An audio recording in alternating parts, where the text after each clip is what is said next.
You're watching India Talks, and before we know it, it's the end of 2010, and this is our last episode of 2010. And I should remind you right now that from next month, our episodes are going to be the fourth Tuesday of every month. So now that you're done with the 2010 calendar, throw it out, get a 2011 calendar, and circle the fourth Tuesday of every month. And to make things easier for you so you don't have to go running around looking for a calendar, if you go to Ragachitra, they teach also in Flushing, and if you go to the place where they teach in Flushing, you can pick up a free calendar. Supplies are limited, only last now, so go run, pick up your calendar, circle the fourth Tuesday of every month. And so we have an awesome episode. We have guests from Aid India, Hearts Cry. We have Rakesh, who is amazing. You'll see why. And so we have spicy news in our spicy chat. I'm your host, Sam Shivraj. And I'd like to thank my crew, Ruben, Chico, Claude, Jonathan Griffith, John Crow, Mom, Dad. Is anyone else here? Okay, all right. And we are live. So you can call 718-460-9802, and you can call your friends in Queens who have not heard about India Talks and you suddenly love it. So you can call them and tell them to tune in to channel 34, and you can watch previous episodes at www.indiatalkstv.com. And I'd like to thank PrepMate and Ragachitra Foundation. Ragachitra Foundation, like I've mentioned, teaches in Flushing and Manhattan, and you can get the address and the details at their website. And they also teach in phone, over internet, like over telepathy, you name it, they've got it. They spoke about Annamalai University, their partnership with the university last episode. And so for more details on how to register, how to take classes, where the classes are, visit www.ragachitra.org. And PrepMate, it's always a great time to prep for the specialized high school exam or just grade level prep. And PrepMate specializes in, test prep. And also the Hunter High School exam is coming up in January. So if you have any relatives taking the exam, planning to take the exam, let them know about PrepMate. Visit www.prepmate.com, or you can call 718-661-4505. And before we go to the news, I would like to, introduce you formally to my guests here. Hi, you're Rakesh. Yes. And we have Ananta and Siddhartha. Hi. So we go on like a first name basis here, very chill, very calm. So here's to spicy news. Ready? Yeah. All right. So the biggest news recently is, of course, WikiLeaks. So a show of hands, who has heard of WikiLeaks here and what's going on? All hands go up, right? So yeah, lots of secret things, secret documents are getting leaked, like, stuff that's going on with the war, all that stuff is being leaked. And that's not good because, we have soldiers, American soldiers fighting for our country, defending us in those places, and this could really affect them. But guess who else seems to be fighting in the war against terror? According to a WikiLeaks cable, America actually wanted Bollywood's help to fight terrorism. Can you believe that? I mean, Bollywood actors are supposed to work with the United States government to spread anti-terrorism messages in these movies. And it makes a lot of sense, right? Because Bollywood has like tons of movies, way more movies than Hollywood. But that's probably why. And I was kind of surprised. So look at all this secret stuff coming out about Bollywood in WikiLeaks. Oh. So yeah, very interesting. And of course, these days, everyone has cell phones. Who has a cell phone here? Show of hands. Yeah, again, everyone's hands go up. The crew's hands are not going up. And I know Jonathan Griffith, standing behind my camera, has an iPhone. His hand should have gone way up there. But anyways, so everyone has a cell phone except women in this village near Lucknow, India. You've all heard of where Lucknow is, right? Yeah. So in this village, it's a tiny little village, the village council actually made a rule that unmarried women cannot use cell phones. Kinda, because like I'm always like texting, like, hey, what's up? So like, not having a cell phone, it's like, oh my God, what am I gonna do? But unmarried boys can use cell phones, but only with parental supervision. So they cannot be on their cell phone if their parent is not in the room. So the reason behind this is that they're worried that these people are going to call each other up, these boys and girls, and elope.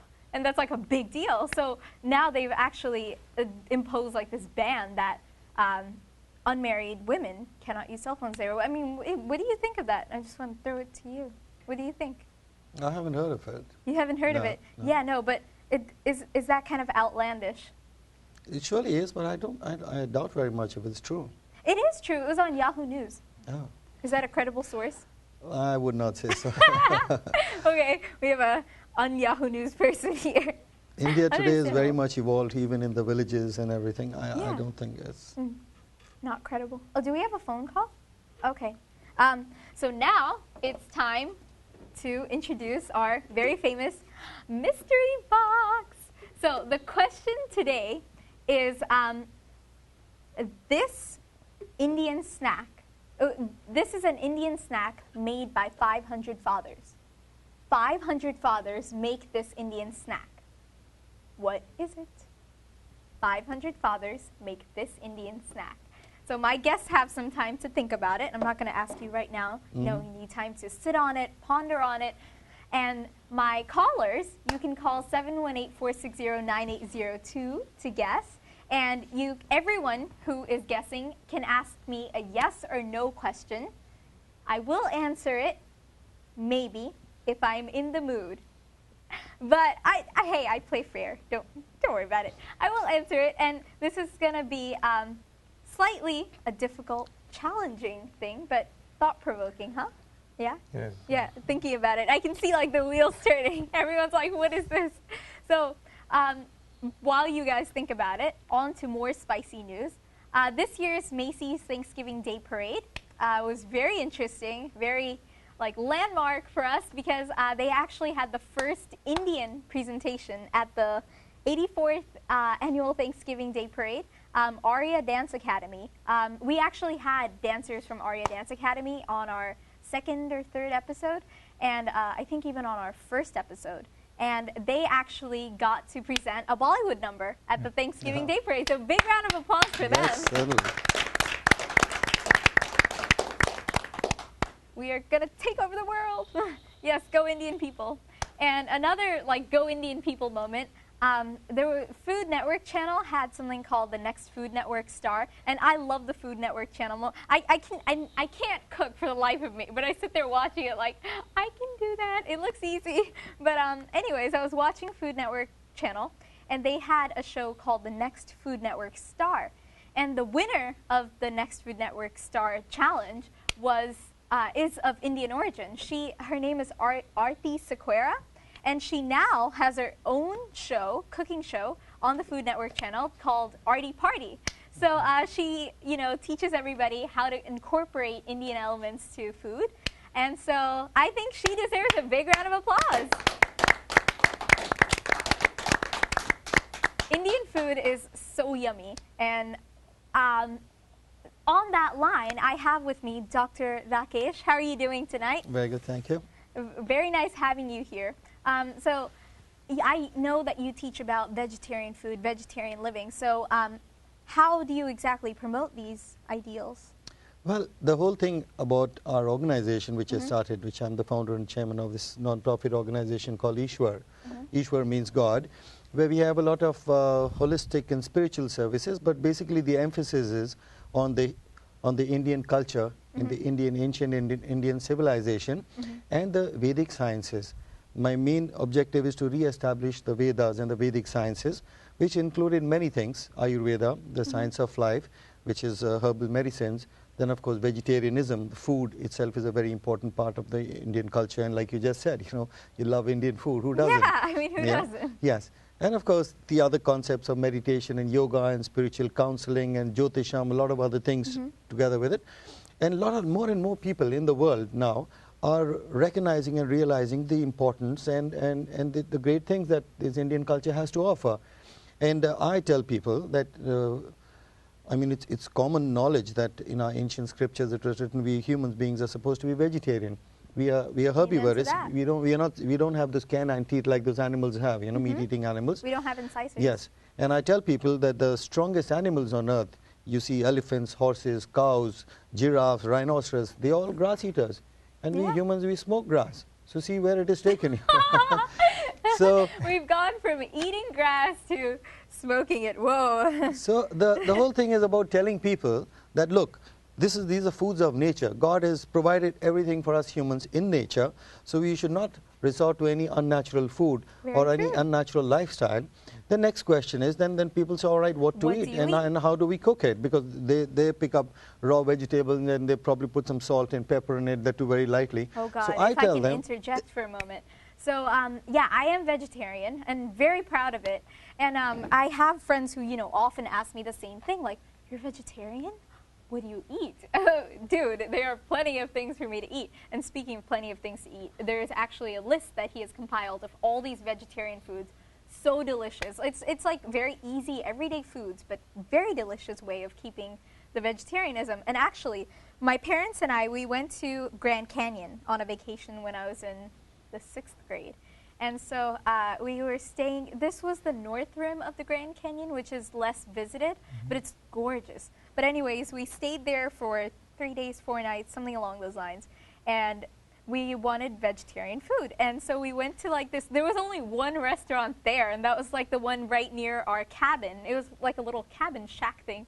And so we went there, and every day for 4 days, we had to eat boiled vegetables with salt and pepper, and the only way to spice it up was with teriyaki sauce.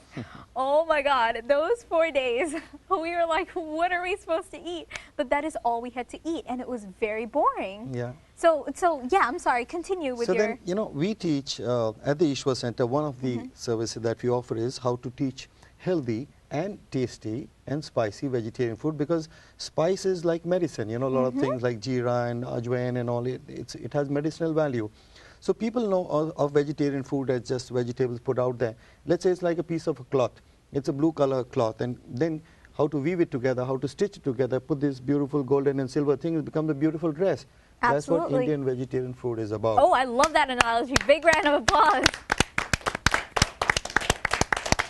So of your list of how many, I think there were 135. 136 and the 136. more to the list which hasn't been updated yet. Right, no, it's an ongoing process. Yes. But what's your favorite dish? Is Is that difficult to name? No, it's not difficult. At any time, at all time, my most favorite dish is South Indian. Oh my God, my dad will love this. Yeah, because I am from the north, but give me idli and dosa anytime. Woo! And I love sambar it. and rasam. They are my number one. Right? So yeah, my dad loves idli and dosa. Everywhere we go. Even when we were at Grand Canyon, he was like, why can't they have idli or dosa here? And I was like, Daddy, this is the Grand Canyon. Yeah. But no, my dad actually, yesterday I actually had a final exam, and I was like, all right, so I'll grab some toast or something. And Dad was like, no, eat idli before you go. You'll feel like all energetic. And I was like, okay, Dad, I'll eat idli. Yeah, I love you, Dad. Well, yeah, it helped me ace the final. But anyways, I also heard that you're involved with astrology. So tell me a little bit more about that. This is one of the very ancient sciences called Jyotisham, which astrology is often misinterpreted today. Right. But this Jyotisham is a very ancient science which was basically invented by one of these like Bhrigu and Narad and other saints, so that in time to come, mankind, people could try to find some solution to their problems. Because it was already written in the Vishnu Puran, in the Veda, that in this Kali Yuga, people would be suffering in these kind of diseases, these kind of problems, crisis in the family and all kind of situations, and how to read those, how to understand those, and how to, get rid of those problems through, there were some remedial measures which were written. So I had this quest right from early childhood.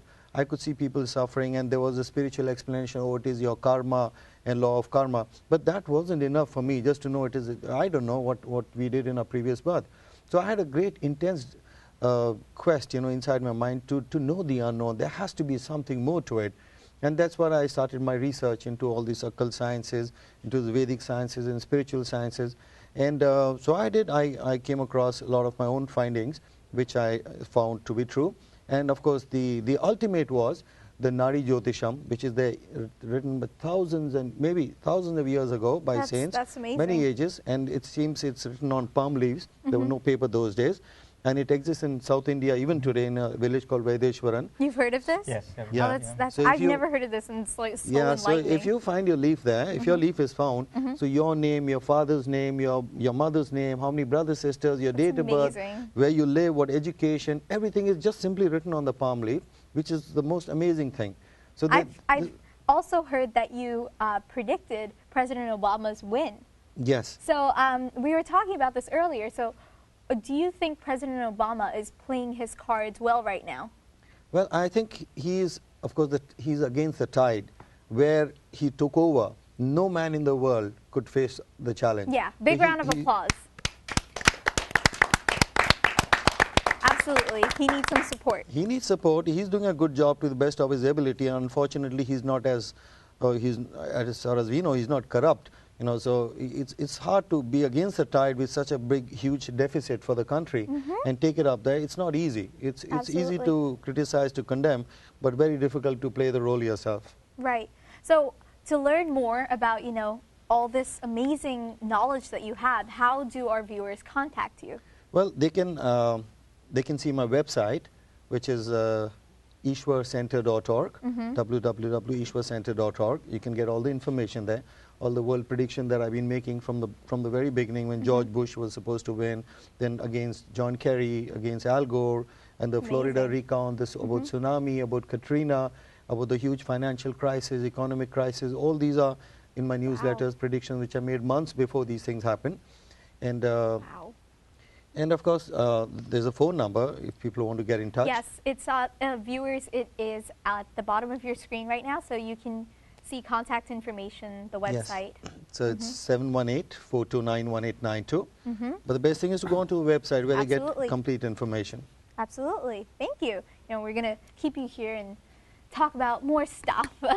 So speaking of all this news, I think if you like all this, you're going to love the top 10. But before that, I'd like to speak with Ananta and his colleague Siddhartha. How are you guys doing tonight? Good. Great. Yeah. You guys are very quiet. It's okay.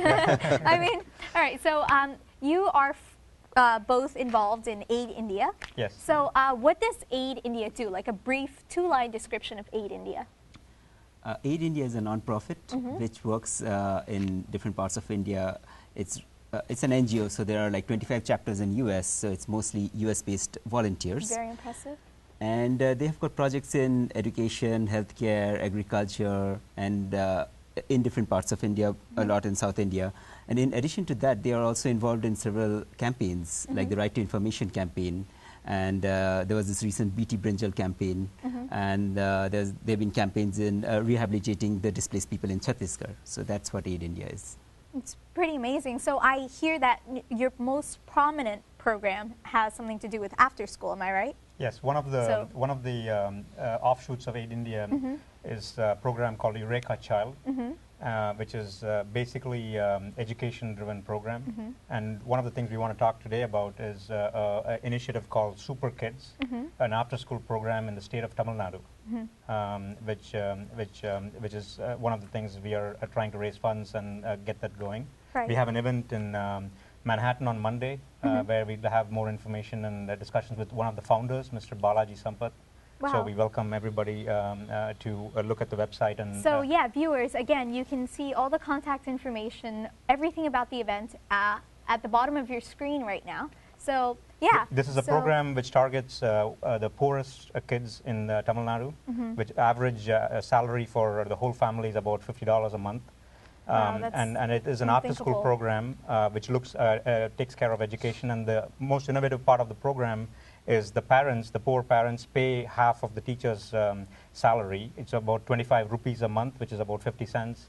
And the rest is subsidized by Aid India, and that's where we are targeting the fundraising. The current initiative is to raise funds to support 250 villages in Tamil Nadu. Wow.